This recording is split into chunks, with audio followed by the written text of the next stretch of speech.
안녕하세요. 얼마 전에 제 인생을 뒤바꾼 일이 생겨서 이렇게 사연을 보내게 되었습니다. 지금 생각해도 어떻게 저에게 이런 일이 벌어진지 몰라요. 저는 어릴 때 버려진 여자였습니다. 여러분들은 고아를 마주한 적이 있나요? 저는 고아도 아니었어요. 시설에 버려진 것도 아니고 무려 서울역에 버려진 거였지요. 어릴 때부터 엄마는 매일 술을 입에 달고 살았어요. 에휴, 오늘은 또 어떻게 하루를 보내니? 내 인생 도대체 왜 이렇게 기구한지 모르겠다. 엄마는 매일매일 힘들어. 하루하루 사는 게 지옥 같다고. 어린 저는 엄마의 기분을 파악하고 항상 눈치 보는 게 일상이었지요. 저는 항상 엄마한테 엄마, 나는 엄마만 있으면 돼. 그러니까 제발 엄마 나 버리지 마. 애원했습니다. 엄마는 금방이라도 저를 버릴 것만 같은 말들을 쏟아냈거든요. 내가 너 때문에 인생이 꼬여서 지금 이 지경으로 살고 있는 거야. 나도 어릴 때 정말 꽃다운 나이에 사람들 만나서 행복하게 살 수 있었는데 남자 잘못 만나서 내 인생이 이게 뭐람. 매일 한탄을 하는 게 엄마의 일상이었습니다. 그래도 엄마는 저에게 따뜻하게 잘 대해주시고 항상 밥은 챙겨줬기에 저는 엄마가 싫지 않았어요. 그리고 저도 유치원에서 따돌림을 당하고 의지할 사람이 없었기 때문에 엄마에게 의지하고 있었거든요. 그런데 엄마는 저의 존재 자체가 너무나도 큰 걸림돌이었나 봐요. 하루는 초등학교 끝나고 집에 왔는데 온 집안이 쑥대밭이 되어 있었고 엄마의 손바닥에서는 피가 철철 나고 있었어요. 바닥에는 깨진 유리 파편들이 어마어마했고요. 너무나도 놀란 저는 아니 엄마, 이게 어떻게 된 일이야? 누가 집을 이렇게 만들었어? 엄마, 손 괜찮은 거야? 알고 보니 저희 집에 빚쟁이들이 찾아와서 집안을 쑥대밭으로 만들었고 엄마는 빚쟁이들을 내쫓는다고 유리병을 들고 위협하다가 병을 깨고 거기에 손을 베어서 피가 철철 났던 거였어요. 얼마나 눈물이 난지 몰랐죠. 엄마, 제발 아프지 마. 엄마가 내 곁에 없으면 나는 어떻게 살라고. 그때 엄마의 눈빛은 공허해 보였습니다. 아무런 초점이 없었어요. 손에서는 피가 철철 나는데도 아픈지 안 아픈지 아예 모르고 있는 것 같았고요. 왠지 불안했습니다. 엄마가 금방이라도 저를 떠날 것 같았어요. 아주 어린 저였지만 그때 당시만 해도 눈치가 굉장히 빨랐거든요. 그도 그럴 것이 저 같은 경우는 눈치가 없으면 살아남을 수 없는 사람이었고 그래서 직감이 굉장히 발달한 거였습니다. 그 사건이 발생한 지 일주일도 안 되어서 갑자기 엄마는 보자기에 짐을 바리바리 쌌어요. 집안에 있는 모든 물건들을 버리고 꼭 필요한 서류랑 문서 몇 가지 그리고 엄마가 아꼈던 물건들을 챙겨서 제 손을 잡았죠. 영아, 엄마 말 잘 들어. 너 어딜 가던 엄마 생각하지 말고 너 인생 살아야 해. 알겠어? 그리고 엄마 원망하지 마. 엄마도 살고 싶거든. 이대로는 못 살 것 같아서 우리 원정이 더 좋은 곳에 보내야겠어. 저는 엄마가 저를 버릴 것만 같은 이야기를 하는 게 너무나도 불안했어요. 엄마, 갑자기 왜 나한테 그런 말해?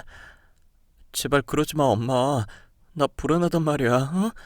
그런 말 안 하면 안 돼? 제발 엄마. 나 진짜 엄마가 그런 말 할 때마다 너무 무서워. 엄마, 제발. 저는 엄마의 다리를 붙잡고 몸을 바닥에 눕혀 최대한 엄마한테 매달렸던 것 같아요. 아직도 기억이 나요. 어린 저였지만 제가 하는 행동들이 굉장히 비참했고 또 제가 저를 돌아봤을 때 저는 너무 바보 같았거든요. 하지만 엄마를 제 품에서 떠나보내기는 싫었습니다. 엄마는 그때 울면서 원정아, 엄마가 뭐라고 했어? 마음 단단하게 먹고 엄마 생각하지 말라고 했지. 너 그렇게 정신이 약해서 도대체가 어떻게 살려고 하는 거야? 응? 엄마 속을 왜 이렇게 썩이는 거니? 정말 미치겠다. 엄마가 너 때문에 이렇게 매달려봤자 소용없으니까 빨리 일어나, 빨리! 호통을 치는 엄마가 무서웠던 저는 벌벌 떨면서 자리에서 일어나게 되었고 엄마의 옆에 서서 엄마 치맛자락을 꼭 잡았어요. 엄마를 절대로 놓치기 싫다는 이유만으로요. 그렇게 저는 그날 엄마의 손을 잡고 어디론가 질질 끌려갔어요. 정말 말 그대로 질질이었지요. 저는 가기 싫어서 걷지를 않았고 한 발자국도 안 가려고 하는 저를 엄마가 잡아서 끌었으니까요. 지나가던 할머니도 아니 왜 엄마가 애를 저렇게 질질 끌고 가려고 하면 어떡해. 애 바지에 아주 흙이랑 더러운 거 다 묻었는데 에휴 애만 불쌍하지. 저 친엄마 맞아? 요즘 젊은 여자들은 아주 애들을 어떻게 키우는지 몰라. 혀를 차면서 갔습니다. 저는 정말로 간절하게 엄마에게 또 무릎을 꿇고 엄마 제발 나 버리지 마 제발. 하지만 소용이 없었습니다. 저는 엄마의 손에 이끌려서 서울역에 가게 되었어요. 그때까지만 해도 서울역은 지금처럼 좋지 않았거든요. 엄청 사람들이 많았고 복잡했고 정신이 없었던 곳이었습니다. 되게 열악한 곳이었어요. 곳곳에 노숙자들도 있었고 저는 그 노숙자들이 저를 바라보는 눈빛이 너무너무 무서웠어요. 그렇게 서울역에 도착했을 때 갑자기 엄마가 저에게 그러더군요. 원정아, 딱 10분만 기다려. 엄마가 차표 끊어올 테니까 절대로 어디 가지 말고 기다려. 그리고 이 보자기 꼭 들고 있어. 저는 엄마의 말을 철석같이 믿었습니다. 절대로 움직이지 말고 이 자리에 꼭 있으면 엄마가 10분 있다가 돌아온다는 그 말을요. 그런데 엄마는 10분, 20분이 지나도 돌아오지 않았어요. 중간중간 지나가던 행인이 너 엄마는 어디 갔니? 엄마 없어? 없으면 할머니가 엄마 찾아줄까? 손 줘봐.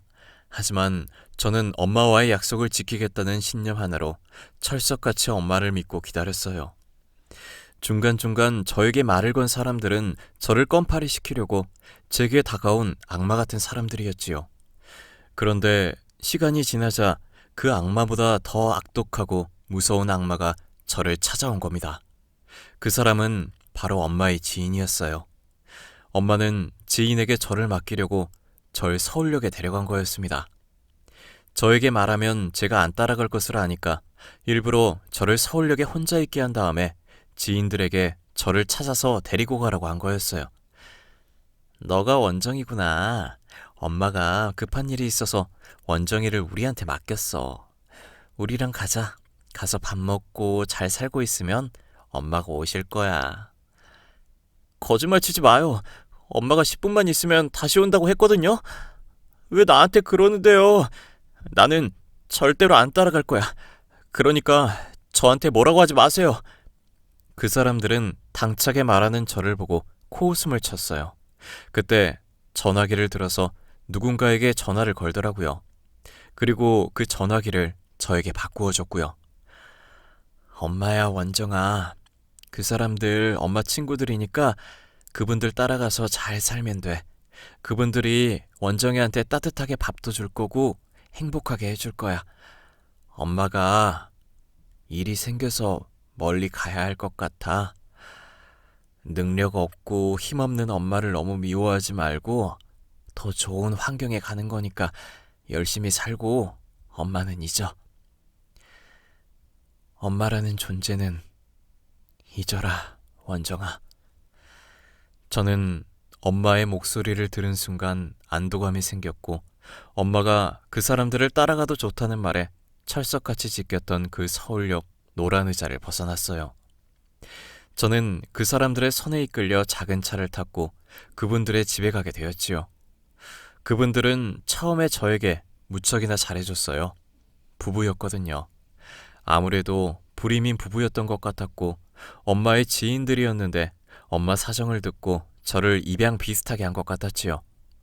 처음에는 그분들에게 마음이 안 열렸어요. 그 부부 중에 아저씨는 저에게 정말로 잘해줬는데 아줌마는 너무나도 무섭고 저를 마음에 안 들어하는 게 보였거든요. 저는 그 집에 가서도 계속 마음이 불편했고 눈칫밥을 먹으면서 살았어요.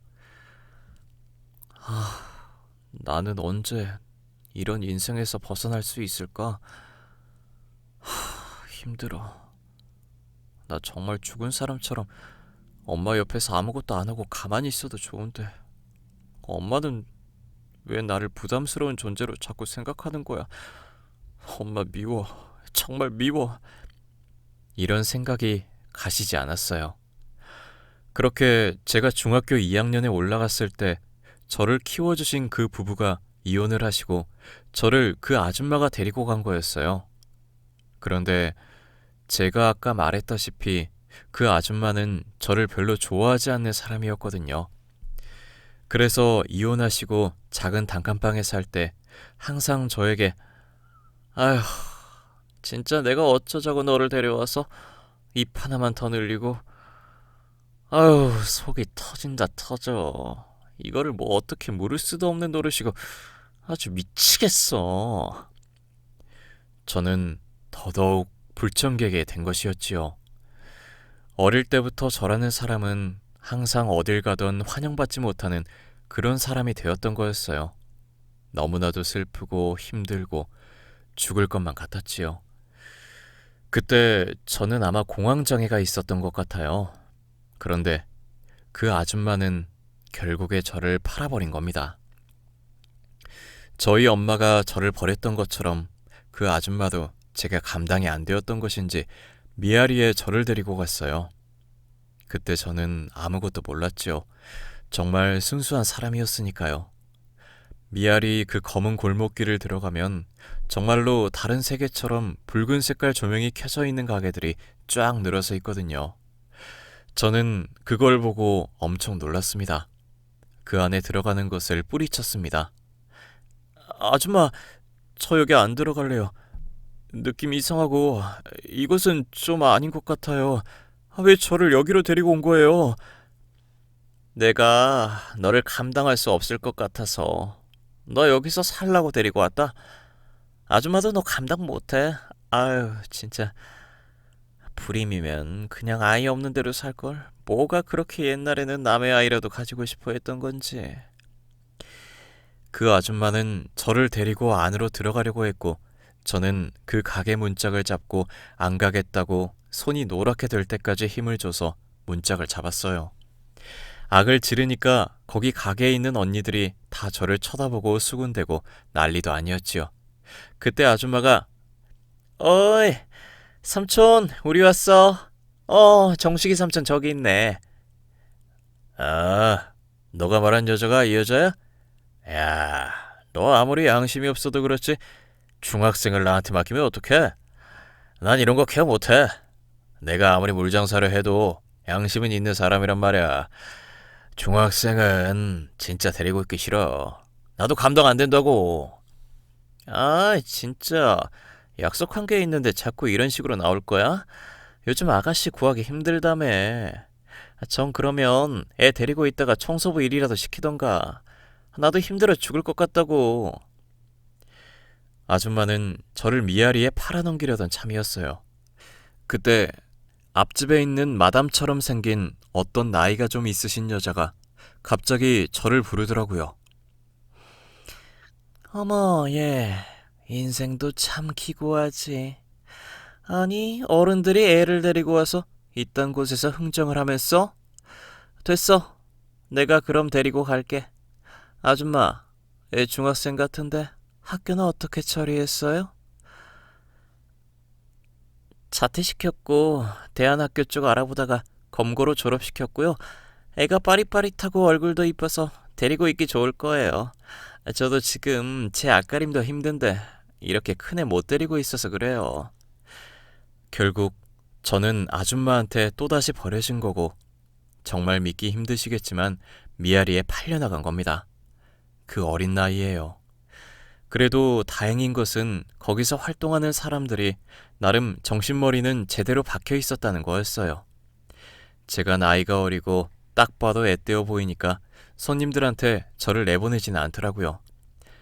마담 언니는 나보고 아주머니라고 부르지 말고 언니라고 부르면 돼. 내가 너보다 거의 30살은 많은 것 같은데 나이 상관없이 여기는 다 언니라고 부르니까 너 인생도 참 기구하다. 친부모한테 버려주고 너 맡아주신 어른들한테도 버려주고 나랑 인생이 비슷하네. 나는 고등학교 1학년 때 아빠가 여기 데리고 왔는데 돈 주고 팔아넘겼어. 지금도 너 같은 경우가 있기는 하지만 나 때만 해도 집에 빚 많으면 나처럼 되는 애들이 있었거든. 나도 여기서 탈출하려고 하다가 삼촌이라는 사람한테 붙잡혀서 고막 터질 때까지 맞고, 그래서 삼촌이라는 사람들 얼굴만 보면 오줌 지리는 개처럼 변한 거지. 그 이후에 충분히 도망치고 평범한 삶을 살 기회가 있었는데 그러지 못하고 내가 이렇게 이 바닥에서 눌러붙은 거다. 너는 이런 짓 하지 말아라. 그래도 내가 너 성인 될 때까지는 안 건드릴 거니까. 저는 왠지 모르게 마담 언니가 좋았습니다. 그 정글 같은 곳에서 마담 언니만이 유일하게 저를 인간적으로 대해주는 사람이었거든요. 마담 언니를 제외한 직업 여성 언니분들은 다들 저를 만만하게 봤어요. 제가 기가 센 것도 아니고 나이도 어린데 일도 안 하고 맨날 거기서 밥 먹고 책 읽고 있으니까 제 존재 자체가 밉상이었던 거지요.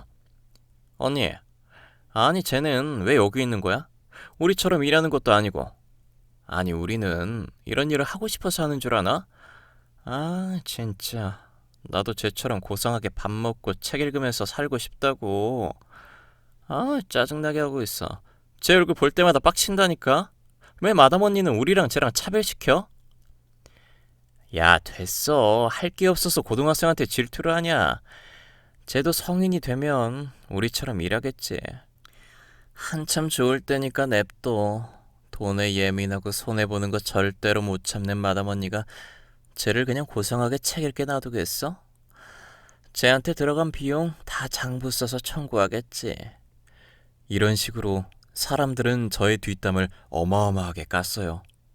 실제로 저는 책 읽다가 언니들이 제 모습이 재수가 없다는 이유만으로 저를 데리고 질질 끌고 가서 막 때린 적도 있었고요. 언니들이 보기에는 제가 아무 일도 안 하고 고상하게 거기서 밥만 탐내는 줄 알았겠지만 실제로는 아니었거든요. 진짜 너무너무 힘든 나날들의 연속이었고 맨날 눈치 보고 삼촌들의 성희롱 다 견뎌야 했고 십수명 언니들의 눈초리도 모른 척하는데 정말 힘들었고 죽고 싶은 적이 한두 번이 아니었습니다. 얼마나 힘들었는지 몰라요. 어린 저는 공황장애가 생기고 그때는 제가 호흡이 안 되고 죽을 것만 같은 게 공황장애인지도 몰랐거든요. 그렇게 저는 고등학생, 중학생 시절을 그 미아리에서 다 보냈습니다. 그런데 그 사이에 참 많은 변화가 일어났어요. 정부에서 미아리 빨간 거리를 없애겠다고 선포를 했고 원래는 눈 감아주던 경찰들이 단속을 시작하면서 많은 곳들이 철거되고 빠지기 시작했지요. 그래도 제가 있었던 곳은 생긴 지 오래되었고 경찰이랑도 유착이 굉장히 끈끈해서 버티긴 했습니다. 한참 단속이 심할 때 휘청거리던 미아리였지만 역시나 수요가 끊이지 않았기 때문에 대한민국 최대 유흥가인 그 명성은 굳건하게 지켰지요. 마담 언니는 성인이 된 저에게 묻더라고요. 너 어쩔래? 어떻게 하고 싶냐? 언니 뭐가요? 니도 이제 주민등록증 나왔고 어딜 가든 너 혼자 살 수 있고 법적으로 독립한 성인이잖아. 저야 갈 곳도 없고 이곳에 계속 있어야지요. 어딜 가서 누구랑 살겠어요.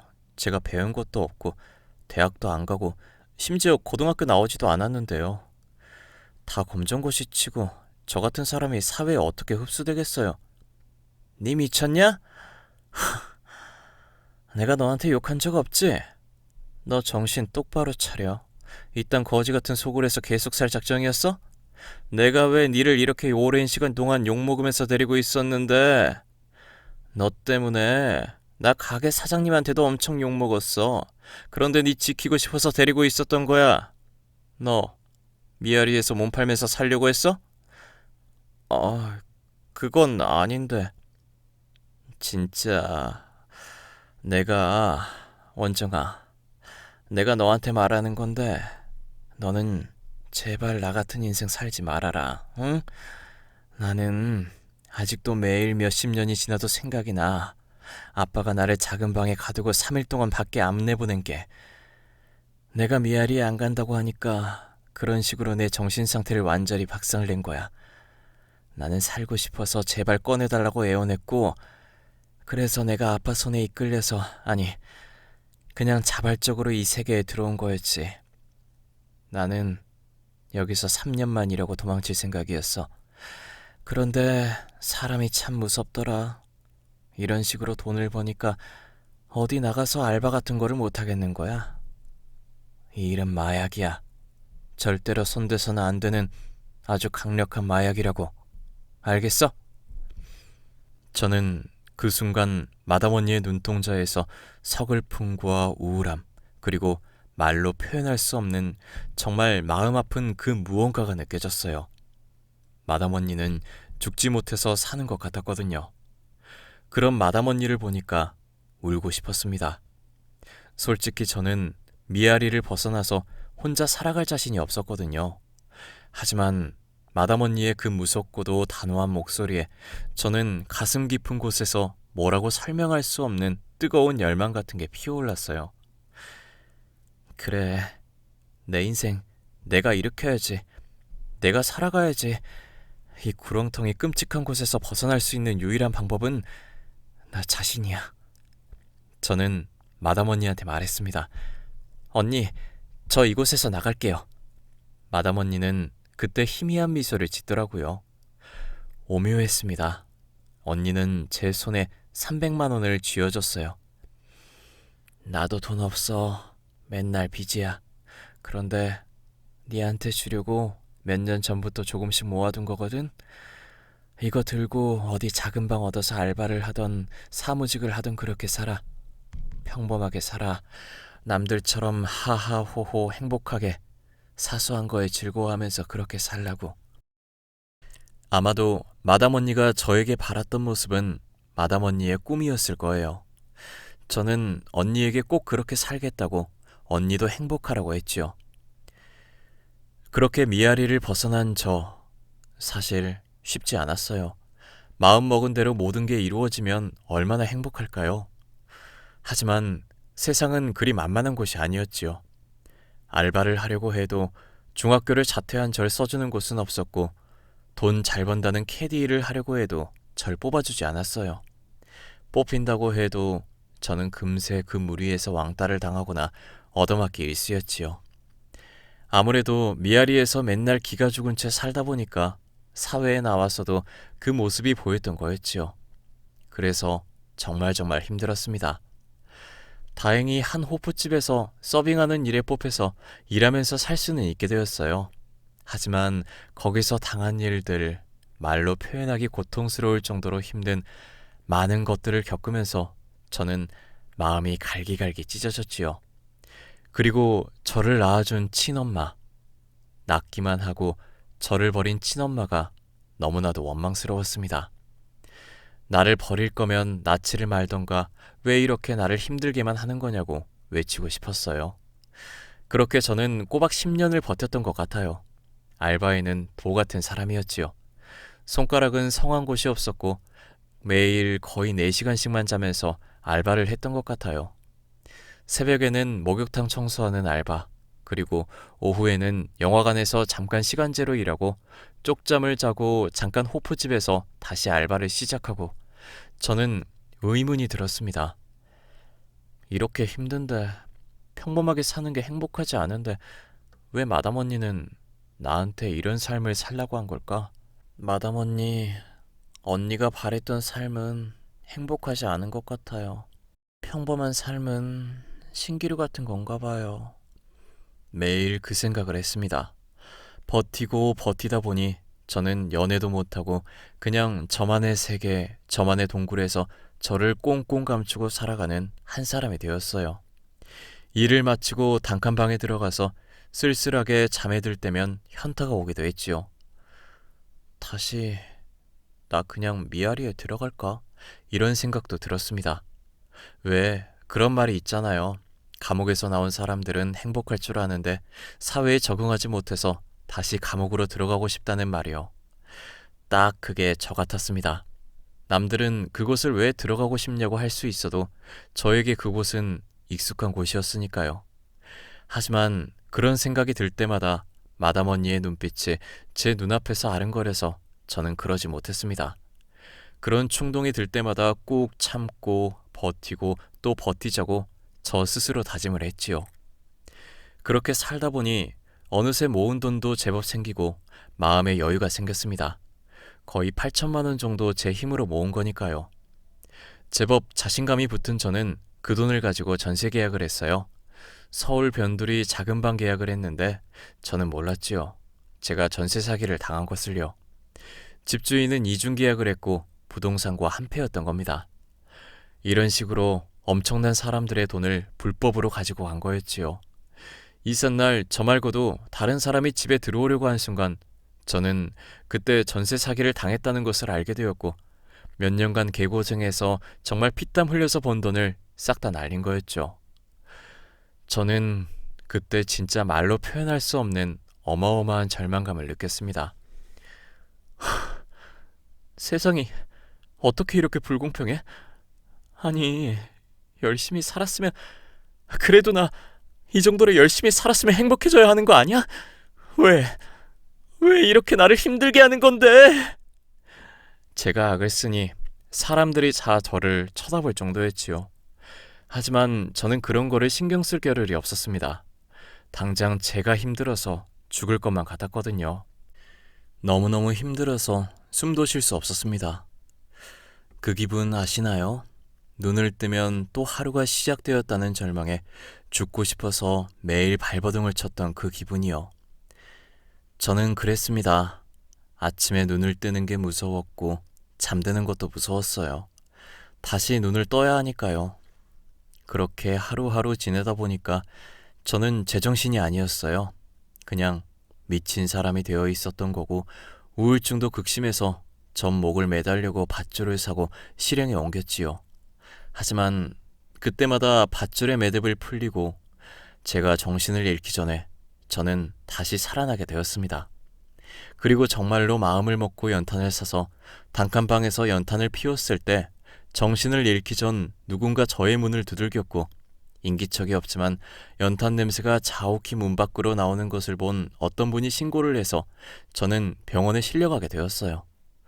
또다시 이 끈질긴 목숨이 살아나게 된 것이었지요.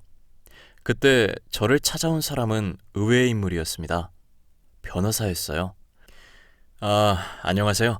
서초 광병로펌 증여 상속 담당 변호사 최병길입니다. 다름이 아니라 어머님께서 원정씨 앞으로 10억 유산을 남기셨어요. 그래서 저희가 이 사실을 알려드리고 상속 절차를 도와드리려고 합니다. 저는 거짓말 치는 줄 알았어요. 거짓말 치지 마세요. 저희 엄마가요? 날 버린 사람이 왜 나를 찾는데요? 그리고 엄마가 그 돈이 어딨어요? 이렇게 말하니 변호사는 차근차근 저에게 모든 것을 설명해 주었습니다. 알고 보니 엄마도 업소 일을 하다가 손님과 연애를 했는데 알고 보니 그 손님은 엄마를 진지한 상대로 생각을 하지 않았던 거고 그 사람의 아이를 가진 거였어요. 저를 낳은 엄마의 인생은 점점 더 힘들어진 거고 저를 감당하기 힘들어서 자기가 믿었던 사람에게 저를 맡긴 거였지요. 하지만 그분들도 그런 어둠의 지하세계에 발을 담근 분들이었기 때문에 저를 끝까지 책임지지 않고 미아리에 버린 거였어요. 엄마도 어느 정도 예상은 했겠지만 본인도 살고 싶어서 저를 버린 거였지요. 그 이후에 엄마는 얼굴이 이쁘니까 결국 부자 아저씨를 만나서 감쪽같이 과거를 숨기고 재혼했고 아이까지 낳으면서 잘 살다가 그 아저씨가 죽고 그 아저씨 재산이 엄마에게 넘어가고 그 재산으로 자식들을 키우다가 엄마가 유방암에 걸린 거였어요. 암에 걸리고 죽을 때가 되니 저를 찾지 않으면 정말로 평생 후회할 것 같아서 재산 중 일부인 10억을 변호사에게 말해서 저에게 증여해달라고 한 거였지요. 저란 사람을 찾아달라고 하면서요. 변호사도 엄마의 부탁을 듣고 탐정까지 고용해서 저를 찾으려고 했지만 저는 이미 미아리를 벗어나서 일반인의 삶을 살았기 때문에 저를 찾는 것은 쉽지 않았던 거죠. 그렇게 엄마가 돌아가시고 난 뒤에 제가 전세 사기를 당하고 소송에 들어가면서 그 기록 때문에 변호사가 저를 찾을 수 있게 된 거고 저를 찾아온 거였습니다. 정말 저는 정말 인생은 잘 짜여진 장난 같나 봐. 어떻게 이럴 수가 있지? 말도 안 돼. 이건 아니잖아. 정말로 세상에. 저는 엄마가 원망스러웠어요. 지금 와서 이렇게 돈을 준들 무슨 소용이 있겠어. 엄마가 날 버려서 이미 내 마음은 만신창이가 되었는데 다 필요 없어. 없다고. 저는 그 돈을 안 받으려고 했습니다. 하지만 변호사분이 저를 끝까지 설득하셨어요. 엄마도 살려고 원정 씨를 버린 거라고.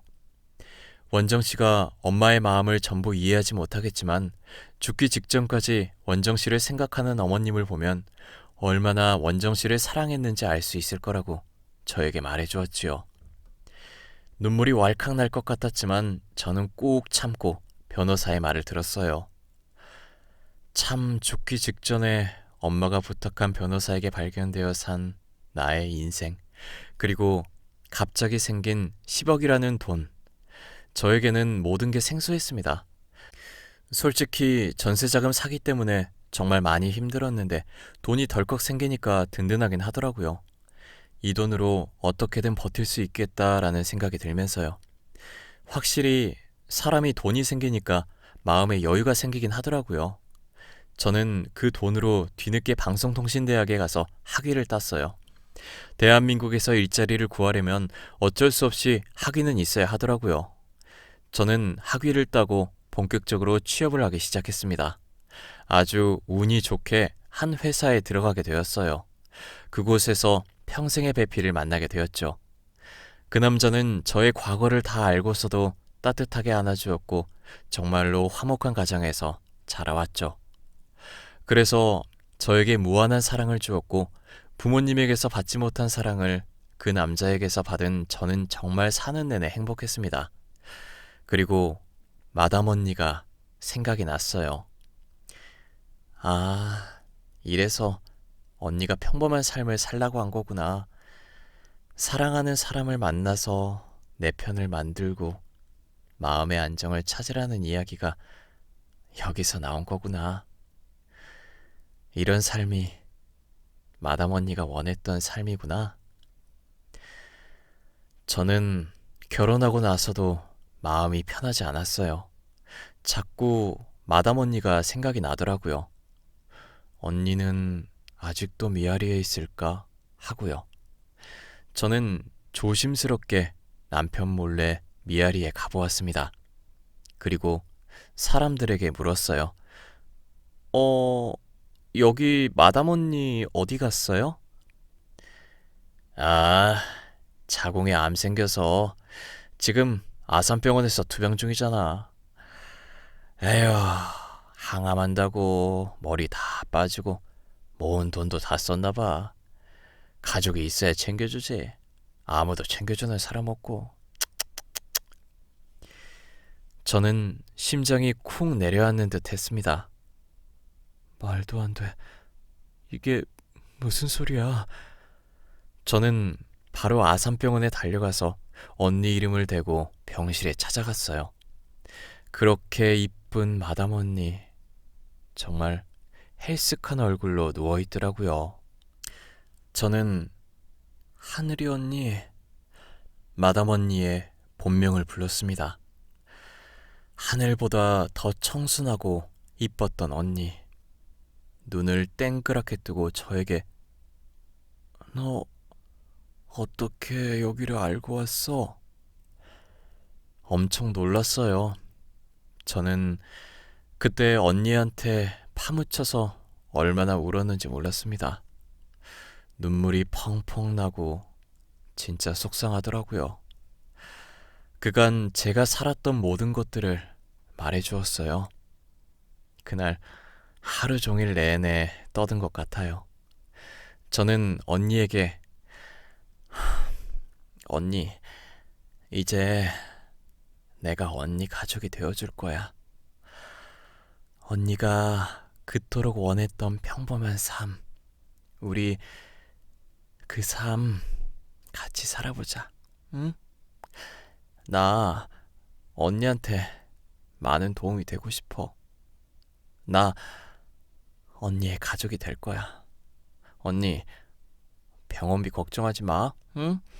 나 언니 병원비 내가 낼 거야. 언니가 나한테 쥐어준 그 300만 원, 나 그거 건들지도 않았어. 그 돈을 어떻게 써? 언니, 그 돈 내가 10배로 갚을게. 언니와 저는 그때 뜨거운 눈물을 흘렸어요. 미아리에서 정말 힘들게 서로에게 말은 안 했지만 의지하면서 살아왔던 저희 둘. 남편에게도 저는 이 모든 것을 말했고 남편은 따뜻한 미소, 정말 세상에서 가장 따뜻한 미소를 지으면서 우리 아내 하고 싶은 대로 해 라고 했지요. 저는 언니의 가족이 되어서 언니의 항암 치료를 도와주었습니다. 올해가 항암 치료 3년 차예요. 3월 달에 언니는 드디어 퇴원을 하게 되었고 지금 저와 하늘이 언니는 평생 꿈꿔왔던 꽃일을 하기 위해서 함께 수업을 듣고 있습니다. 항상 저희는 미아리에 들어가기 전에 입구에 있는 꽃 파는 가게를 보면서 저렇게 살고 싶다고 나지막히 말하곤 했거든요. 꿈꿔왔던 그 일을 하기 위해서 저는 태어난 우리 하늘이 언니랑 함께 앞을 향해 성큼성큼 나아가려고 합니다. 그럼 지금까지 저의 이야기를 들어주셔서 정말 감사합니다.